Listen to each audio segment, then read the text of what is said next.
Namaskar. I'm Shruti Rao and I welcome you to the new episode of India Foundation podcast series. In this new episode, we have with us a very special guest, Sri Hindol Sengupta. Hindol is a true polymath. He is an award-winning author, a prolific columnist, historian, and also a journalist. His book Recasting India was shortlisted for the prestigious Hayek Prize, and his book Being Hindu is the only book from India to have won the Wilbur Award for Excellence in Communication of Religious Values. As a historian, Hindol has written on the lives of many great sons of India, including Swami Vivekananda, Guru Gobind Singh, and also Sardar Vallabhbhai Patel. Earlier this year, I met Hindol at the India Ideas Conclave, which was organized in the Statue of Unity complex in Kevadia, Gujarat. Like usual, he gave a very interesting speech titled Nationalism for Liberals. In his speech, he made a radical proposition. He said that there are fundamental similarities in the ideas of Jawaharlal Nehru, the flag bearer of Indian secularism, and the so-called father of Hindu nationalism, Veer Savarkar. On the birth anniversary of Nehru, in a decade marked by the revival of Hindu nationalism, it fares well for all of us to explore the intellectual legacies of these great men of India. Hindol, you have claimed that there is immense intersection in their ideologies. Kindly walk us through your thought process. Over to you. Thank you, Shruti. Namaskar. And thank you to the India Foundation for inviting me to do this video podcast. Indeed, Shruti, I want to talk to you a little bit about why fundamentally, if you look at the early work of Veer Savarkar and Jawaharlal Nehru, there are essential commonalities. Now, this, as you correctly said, is a radical thought for many people because in a popular imagination of Indian politics, especially of the nationalism period, when India was fighting to overthrow the yoke of colonialism, these two figures have been placed at two extremes. Jawaharlal Nehru on one side, on the left, so to speak, and Veer Savarkar on the right. Right? So this entire framework, which is used again and again, I question in this essay that I first wrote during my year at Oxford as a South Asia scholar at Worcester College. Now, my point was that you have to read Veer Savarkar and Pandit Nehru's early work. And the two texts that I look at in my paper are, of course, Jawaharlal Nehru's famous work, The Discovery of India, and Veer Savarkar's equally famous work, Hindutva. Right? And I look at these two things. And here's the point that I make. I ask the question, what are the similarities in their early conception of the nation? So I go to the very heart of the issue. So I ask the question, if you keep aside what is popularly imagined to be their political ideology, beyond that, there is a fundamental conception of the nation. How do they look at the nation itself? And there I argue, if you read Hindutva carefully, the text, the monograph that Savarkar wrote, and if you read Discovery of India, you will find so many parallels in the way they imagine the nation. One of the first things I point out is that both Savarkar and Nehru are essentially telling us that they consider the land to be, to use Diana X phraseology, sacred ground, right? That the land itself is sacred, that the geography is sacred, that India is sacred geography, so to speak, right? And each of those two people, Nehru and Savarkar, give us very similar reasons on why this is sacred. So what are they talking about? They talk about pilgrimage positions. They talk about how, in a sense, the footsteps of pilgrims have first built the idea of the nation. They refer to what we would today call a civilizational context. That many things happened in India, but first India was a civilization. And this civilization is born from the idea that the land, the very land itself is holy, that it is full of holy sites. And in this particular case, when we go to the inception, we cannot but notice that the holy sites both Nehru and Savarkar are talking about are Hindu holy sites. They talk about the piety associated with the imagination of the river Ganga. They talk about how the sacred land is, in a sense, immersed by sacred water. So these conceptions, this conceptual framework of a civilizational land built on sacred geography, you cannot but notice is common between Savarkar and Nehru. And there are other commonalities. There's also a commonality about the fact that they notice or they describe threats of invasions and other attacks upon this sacred land. Neither Nehru nor Savarkar deny that these attacks took place. They accept that upon this sacred land, there were several attacks that the land had to bear and its people had to bear. They also agree that in a sense, it is through this journey of a sacred land which has faced many attacks through its history that the India that both Savarkar and Nehru live in at that time has come about. So this entire framing of the nation, what is a nation? A nation is a combination of many cultural attributes put together in a framework. And that framework is common for both Nehru and Savarkar. The cultural attributes that they're looking at are common for Nehru and Savarkar. They're noticing that whether it's a sacred river, whether it's sacred sites, whether it's pilgrimages, these are all common for all Indians and the conception of the nation. And here's the important thing to mention. They recognize that the initial inaugural conception of the nation starts from this civilizational recognition. It doesn't start with the creation of a constitution. This is not to say that the constitution is not important. This is not to say the modern nation state framework is not important. It is indeed important. However, the nation precedes the nation state, if you know what I mean. Both Nehru and Savarkar recognize that the idea of the nation precedes the formal creation of the nation state. This is very important to recognize. And they may have later in life diverged in their views in many things. But I am concerned with the inception. I am concerned with the beginning. I am arguing that at the beginning, their initial starting points are the same. They may have reached divergent, some may argue, divergent destinations. That's fine.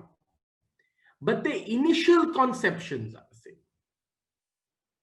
And this is very important to understand if we really want to understand where, a lot of people ask, and both sides, as it were, people who are committed to the ideology of Hindu nationalism would ask, well, how has this entire secular quote unquote framework, even though I, of course, believe that Hindu nationalism, if you really read the texts of the people who thought about it, is essentially a plural construction.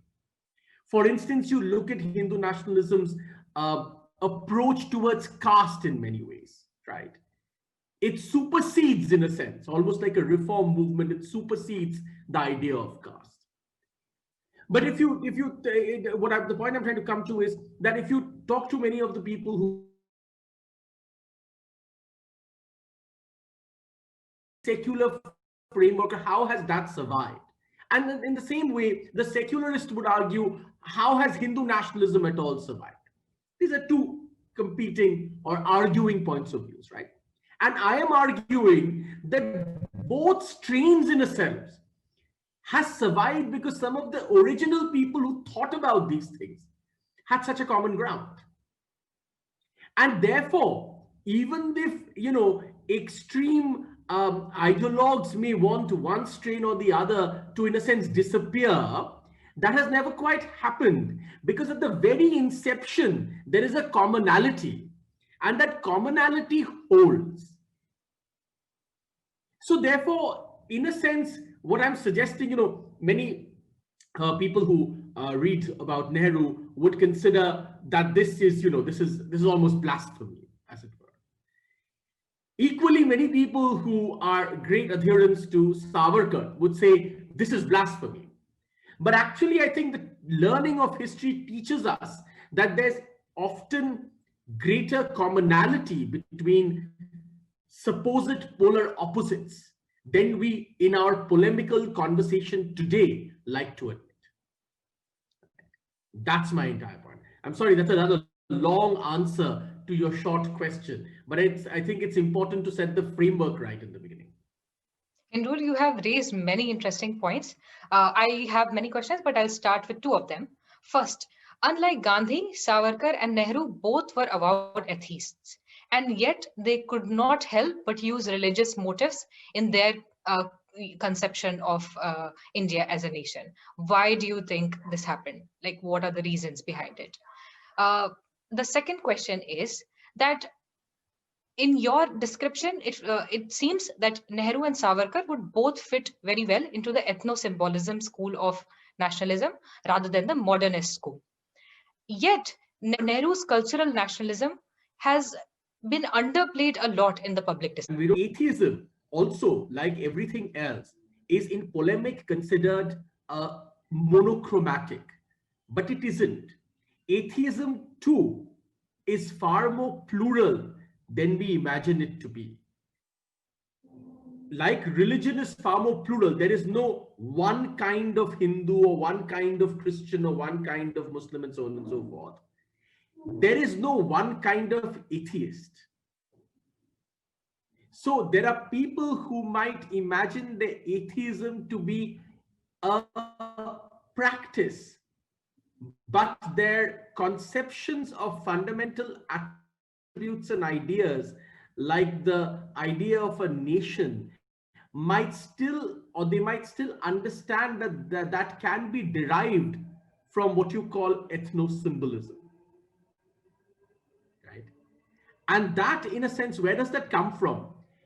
A person might believe that in practice I am an atheist, but as a politician, as a public figure, they recognize that when we are talking about the construction and conception of a nation, that is not dependent only on my private practice. That is dependent on a far larger catchment area, should I say, of popular beliefs. Because at the end of the day, what is a nation? It is beliefs of a people, right? And any wise politician would understand the beliefs of a very large number of people cannot be determined only by my private practice or a person's private practice. So I don't see the contradiction in this. Let me give you one example. Gandhiji. If you look at Gandhiji's life, number one, he contradicted himself again and again throughout his life. Right? Gandhi, I mean, you can find any political argument that you want to make in India today, you can find a Gandhi quote for it. Anything, you pick anything that you want. In the 100 volumes of Gandhi's writings, you will find a few quotes that you can use for your political argument. But why is that true? Because Gandhi realized that in a country as diverse and large as India, there is very few opportunities to be rigidly fixated about something. That the greatest political attribute for political success in India is a certain wise malleability. Right? That doesn't mean opportunism. A wise malleability depending on circumstances is not the same as opportunism. It's often mistaken, these two things. These are two very different things. It's interesting that we are talking on the day America probably has a new president, or most definitely has a new president. If you look at that man's legacy also, you will see a wise malleability. Most wise politicians have this. They are able to change and transform. Gandhiji had the same thing. So therefore, that point about atheism, it's sort of fixed attribute. It is a private practice which takes into account, while discussing ideas like the nation, popular ethno-symbolisms that work for a large number of people. That's number one. On your second question, what was your second question now? Sorry, for a moment, I've forgotten what your second question was. Yeah, my second question was that why is Nehru's cultural nationalism underplayed in public discourse? Yes, Nehru's cultural nationalism. Well, look, I mean, this is very clear. If you look at early Congress history, at some point, the Indian National Congress gave up many of its core attributes to what we would call the hard left today. I at least have no doubt in my mind. There is a distinct difference between the early Indian National Congress from the time or to the time they really handed over many of the sort of cultural, attributes or cultural positions to the hard left. And it is the hard left that began to wipe out many of these ethno-symbolisms. Remember, it is the same hard left today which hates Gandhi also. Why do they hate Gandhi? It's the same reason why they don't want ethno-symbolisms in Nehru's work to come out. You see, they hate Gandhi because of a particular reason, and I have written about this, so there is no, I'm not saying anything that is very radical. See, they hate Gandhi because you cannot deny, whether you like Gandhi or you don't like Gandhi, you cannot deny that Gandhi was a practicing Hindu, right? This nobody can deny. Because of course, Gandhi himself affirmed it all the time. He said he was a practicing Hindu. The Bhagavad Gita was his go-to text, right? You can't deny that. And you cannot also deny that Gandhi, especially in the sort of, leftist framework, Gandhi was essentially plural, right? After all, Gandhi constantly, made the point about different communities, including Hindus and Muslims, coming together, right? Remember, Gandhi till the dying day essentially never accepted entirely partition. So therefore, Gandhi is a very problematic character for the hard left. Because if you accept Gandhi and say, look, he had all these plural attributes, then you must also accept that his pluralism came from Hinduism. Because after all, Gandhi constantly said that he was a practicing Hindu. But then you don't want to do that, because then that will mean you accepting Hinduism and its virtues, which is the hard left you don't want to do. So Gandhi becomes very problematic. The same is with Jawaharlal Nehru. There's no doubt that Jawaharlal Nehru had a certain affinity, so to speak, for socialism, right? And in some senses, he was a product of his time. Please understand where he's coming from, right? He had a particular education. He was introduced to socialism of a particular variety. He was a post-colonial man in that sense, and so on and so forth. But his deep attributes to ethno-symbolism and those parts of the discovery of India are never talked about. Because if you talk about that, then you have to accept that Nehru himself conceptualized India as a civilizational state. Now, the hard left doesn't want to accept that. Because if you accept that Nehru too conceptualized India as a civilizational state, then many of the pillars crumble. Because then there is, as the Americans would say, there is bipartisan agreement on India's civilizational virtues, right? Then where is the debate? The debate then is in the nuances, right? But there is fundamental agreement that India is fundamentally a civilizational state. That's why you want to hide all of Nehru's ethno-symbolism in, for instance, the discovery of India, because you don't want to accept that because it's not politically convenient for you today.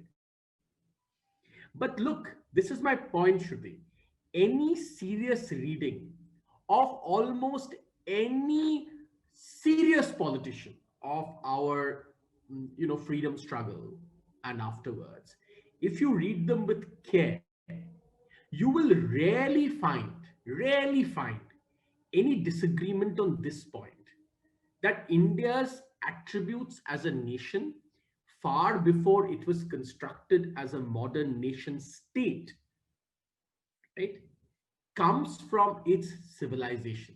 That the nation was imagined far before the nation state came into being. This you cannot avoid. Now, today, the hard left doesn't want to accept that. That's a different thing. That's political argument and polemic today. But any serious reading of the texts, this fact is inescapable. And therefore, to answer your question, why do we hear so little about Nehru's ethno-symbolism and the use of ethno-symbolism in his writing and work? Because it's inconvenient. It's good to, neatly pass that by and focus on other things. So I think there is today a need to read the fundamental texts more carefully. We have to go back and read these people with a little care. Like Savarkar, for instance, a large amount of his writing is in the Marathi language. Now, somebody has to painstakingly translate all that for people who don't naturally read Marathi, right? So all of this is still awaiting to be done in some senses. And therefore, I do believe, as India reaffirms its position as a civilizational state in the world, you will hear more and more people talk about this. It's only a matter of time. There's a lot of serious history waiting to be written in India and about India. So you will hear this more often.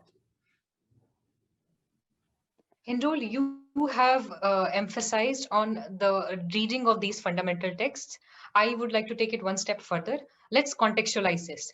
Sure. What was the social political background that made Savarkar and Nehru focus so much on India's civilizational identity? Because in some way, they had many things in common. They both had Western exposure to a different extent. But again, like, what was so particular about their time in India or their formative years that instilled this deep faith in India's continuous civilizational legacy in both of them? Well, the answer to that is at once complex and also very simple. Let's take the simple part first. The simple part is just this. If you look at any anti-colonial movement, all anti-colonial movements have attributes of national exceptionalism embedded in it. Because please understand, what is an anti-colonial movement? An anti-colonial movement essentially says that we do not deserve to be governed by a separate culture. Because our culture, our native culture, is strong enough to stand on its own merit. The moment you make that argument, you have to go down and try and understand, well, what is that native culture? And India, when you begin to ask what is that native culture, you cannot escape its civilizational point of view, right? It's impossible to escape. So that's the important thing to remember here. That any anti-colonial movement has embedded this idea of trying to figure out what the native culture really is. And in India, of course, you ask that question and then, obviously you can't ignore what India's civilization is. So that's one. About their Western influence, yes, of course, they had Western influences. And they used their Western influences somewhat similarly and somewhat differently also. But let's talk about similarly first. The similar part of it is that they both come to recognize that Western tools of analysis can be used effectively in anti-colonial polemic. That tools that the West provides in understanding politics can actually be used against the West in the anti-colonial movement. Now, there are complex answers to both of these 2 points. which have to do with why anti-colonial movements cannot break free completely from any cultural ideology at all. Some Marxists would argue that, well, why do you need this framework at all? You can have just a sort of economic framework of freedom and so on and so forth, right? Which says, well, labor is oppressed, including in colonial period, labor needs to be, set free and so on and so forth. And we can go down that entire, paradigm. But it's today we understand, including in international relations, that culture, which we often tend to dismiss, culture has a far more potent role in people's life than a lot of classical sort of Marxist analysis never paid much attention to culture. But culture today is all around us. I mean, international relations, which didn't worry much about culture, at one point of time, today understands that without culture, societies don't function, and societies have individualistic culture. You see, the problem with that argument, which some people have pointed out, is the moment you say individual culture and societies are important, then it's very difficult to make any argument which is universal. Because then constantly you're like, well, this argument doesn't work in Indonesia and India and doesn't work in the United States and Russia, whatever, right? Because each place has its unique culture. And ideally, theories should have universal application. But today we realize that there is no such thing as universal theory. And culture makes a huge impact on how people look at theories, how people look at the world. So it's inescapable in that sense. You have to accommodate culture, right? And once you start taking culture into the framework, it complicates, as they would say in research, the picture far more. Hindol, in your writing, you have written about one more similarity in these two men. That is that both of them, in their own way, tried to context a sense of cultural inadequacy, which was so ubiquitous in colonized nations at that time. Yeah. How have they done that? So they do it in different ways, right? There is a certain masculinity in the imagination of Savarkar that's inescapable. And Nehru, of course, has this entire palimpsest theory, right? Where he says there is no such thing as, essentially what he's arguing is, well, this entire cultural inadequacy is not that important because India is a palimpsest, which means that even when another culture sort of sits on top of the initial one, it doesn't erase the bedrock. So India is sort of layer after layer after layer without any of the layers being wiped out by a new layer, right? And that's the strength of India, according to Nehru and so on and so forth. Whereas Savarkar is essentially saying that one of the biggest problems, which by the way, Vivekananda also in a sense mentioned, that masculinity, and by masculinity, they're not just talking about men, they are talking about, I think there is a deeper attribute, they're talking about a certain vigor, for the lack of a better word, a certain courage, a certain forcefulness, which they find missing. And at that time, the language that people used were in masculine tropes. But I think they're saying something a little deeper. Because if you look at many of these people, they were also saying very interesting and powerful things about, women leaders in India and so on and so forth. And they're very admiring of those figures, right? So they are essentially looking to, rekindle a certain energy in the body polity of India, which would then strike at the very heart of the colonial establishment, right? And that is framed sometimes in masculine tropes, right? Whereas Nehru's point of view, of course, is that, in spite of all the oppression, India's innate cultures never die out. And that's their strength, right? And no matter how much, for instance, at that time, the colonial oppression, India's innate culture stands up, right? So that's the way they sort of, address this issue. Hindol, this brings me to the next question.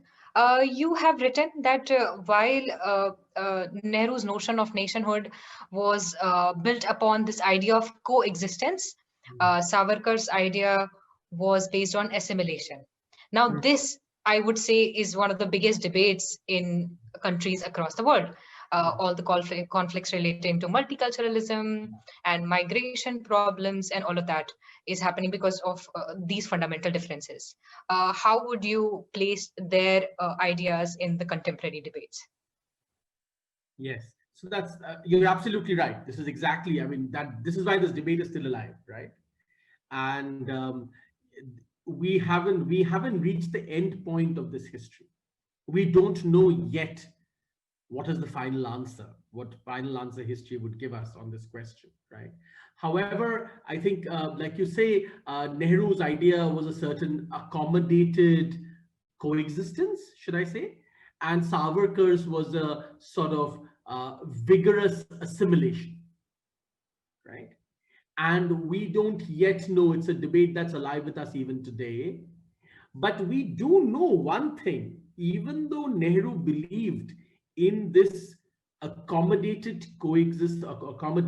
coexistence, please remember both Nehru and Vallabhbhai Patel were some of the initial people, Patel even before Nehru, who recognized that the partition of India was inevitable. And in that, they differed very clearly with Gandhi. Gandhi never accepted that. But both Patel and Nehru accepted that partition was inevitable because the kind of accommodation that they would have liked was becoming impossible with Muhammad Ali Jinnah. Right? So even though Nehru believed in this accommodative, coexistence, clearly he recognized that that was not going to be possible with the Muslim League and with Jinnah. Right? Which is why some scholars, even today, ironically blame Patel and Nehru more than Jinnah for partition. I'm sure you would have read some papers on this too. And this is common knowledge. I mean, this is the most ironic thing. That some scholars say that, oh well, the Congress politicians were more to blame. Whereas what essentially happened was that Patel and later Nehru and others in the Congress recognized that this was not working. They would not be able to find a common ground with the Muslim League, and therefore thought partition, in a sense, was the only option that they had. Gandhi, of course, never agreed with that. That's a different story, right? So we don't have an end point to this, but this debate is certainly very alive and well with us today. And as we see, France, for instance, classic example of a country which is, facing that debate today, and in a very painful and in a bitter way. We don't know what would be the end point of this debate, but I do think it's important.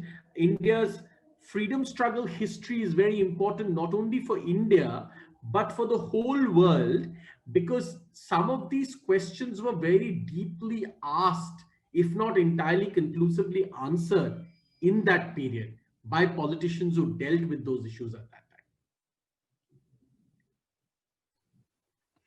time. This reminds me of a speech that Nehru gave in 1948 in Aligarh Muslim University right after India's independence. Although he believed in coexistence so much, he also knew the importance of recognizing and accepting the common culture. So he exhorted to the students of Aligarh Muslim University, saying that the legacy of our forefathers is our common heritage, and we both are equal trustees of the same. That again leads me to my next question, which is that why does this idea of recognizing that our cultures is the same, our history is the same, so important for India's future, for India's coming generations? Well, there is again a very simple answer to that. India is actually so diverse. Actually, Shruti, all of us underestimate how diverse India really is. Because most of us have never taken enough time to really go into the depth of what India really is. Please understand, whether it was the Adi Shankaracharya or Swami Vivekananda, there is a reason why they took off for journeys that took years, crossing the length and breadth and east to west, north to south of India. because they understood that in order to say anything conclusively about India, one must first understand India at the grassroots, right? At its very soul. So we underestimate how diverse India is. And because we underestimate how diverse India is, unless there is a common something, right? That common something, if it's missing, then the only future India has is balkanization. And I, at least, cannot accept such a future, because that future is fundamentally against some of my core beliefs, right? So now, unless we formulate a certain framework of commonality, of common culture, there cannot be one country. This goes to the very heart of Indian sovereignty. You ask, why do we need this common culture? Because without this common culture, we don't have a country. We need a glue to hold us together. And each of us must think about what that glue is. But that glue is very important. And unless there is recognition, and this recognition used to exist actually in the early years of the Republic, there is not that much of a debate that is today compared to what is today of what that common culture is. I think only at a particular time when certain radical sort of thoughts and radical ideas began to emerge, which did not really consider India's sovereignty to be of fundamental importance, that the denial of this common culture began to rise. Otherwise, this common culture is very deep rooted in our country. There's no running away from it. Right? So therefore, if we want sovereignty, the very map of India to exist, then this common culture is very important to establish. And that doesn't mean, I just want to emphasize, that doesn't mean that there will not be infinite permutations and combinations on top of the common culture. That's always been India's way. But there has to be some holding ground upon which these divergences exist. These divergences cannot exist upon the breaking up of the nation. Exactly. I would agree that constitutional patriotism can serve its purpose only to an extent. Beyond that, the citizenship of individuals, their loyalty to the nation, has to be grounded in cultural notions. I also found one more very important factor in the writings of Nehru and Savarkar, that they both take extreme pride in India's perseverance against foreign attacks. They both of them have written how different civilizations across the world fell under attack. Egypt fell, Iran fell, other nations fell, but India continued. What do you think about that? If you read again Savarkar and Nehru with care, you will notice that there is a defiant note that they strike. They strike a defiant note that India's civilization has survived in spite of all the, the oppression and the tyranny and the invasions they have faced. In my paper, I quote from Nehru, who in turn is quoting Matthew Arnold, right? And where he's saying, well, the East didn't just bow its head and continue. The East fought back, right? And it is the fighting back of the East that must be recognized as important, to be an attribute which is as important as the meditative virtues of the East. So the East is important in multiple ways, not just because it has meditative virtues, but also because the East knows how to fight back. This is common between Savarkar and Nehru, right? This idea that India has stood up to oppression. Because remember, as anti-colonial politicians, they needed this. Because if you want to rouse a whole bunch of people to fight against contemporary oppression, you have to give them examples of this having been done before. And the fact that there was a history of having done this. That India has stood up to oppression before and therefore continues to stand up to oppression. That's really important, right? So this is one of the, again, a commonality between Nehru and Savarkar, because as anti-colonial politicians and activists, they recognize that it's very important. I mean, courage today can only exist in a sense if there is a legacy of courage. And courage today, in a sense, is strengthened if one could also bring about a legacy of that courage. Hindul, that would bring me to my last question. You Sure. have written that there are immense similarities in the origins of their ideologies, Savarkar's and Nehru's. Did you find any similarities in their visions for India's future? Yeah, well, I mean, look, I mean, at the end of the day, there we have to diverge a little bit, because remember, after all, political power in independent India really came to Nehru in a way that it never came to Savarkar, right? So it's hard to sort of make that sort of conclusion, or that sort of forecast, or that sort of analysis, because at the end of the day, some of these things are determined by the use and access to political power. And that political power in the two characters that we are studying obviously only really came to one of them, right? However, I do believe that both Savarkar and Nehru fundamentally would have wanted one thing, which is the basic fundamental territorial sanctity of India. It is true that Nehru deterred on certain points, including at Hyderabad, Kashmir, and so on and so forth, from taking extremely strident action that was required. And obviously, we know from history that it was Vallabhbhai Patel who pushed through those, actions which were really needed. So Nehru seemed to be reticent, but I still believe that Nehru still wanted India's territorial sanctity, but he was a sort of romantic idealist in a manner where he found it difficult to sometimes take very strident action to maintain that sanctity. Recently, in one of the essays I've written about Sardar Vallabhbhai Patel, I mention a letter that I found, and I think that, in a nutshell, explains what I'm trying to say.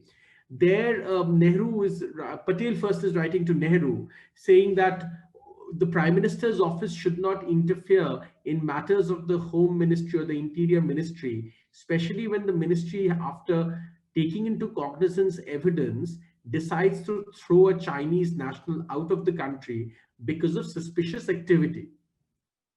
Because if the Prime Minister's office continues to do that, then of course at the end of the day, the ministry or the officials of the ministry will not be encouraged to take the right action in the future, right? Whereas Nehru replies by saying, well, these officials might sometimes be wrong.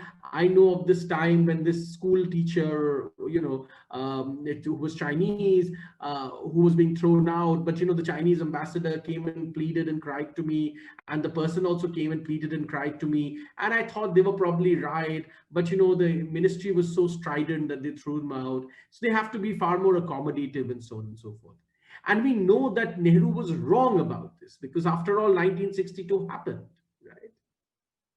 We know that Patel in his dying days wrote letters to Nehru, saying that India should be far more worried about communist imperialism.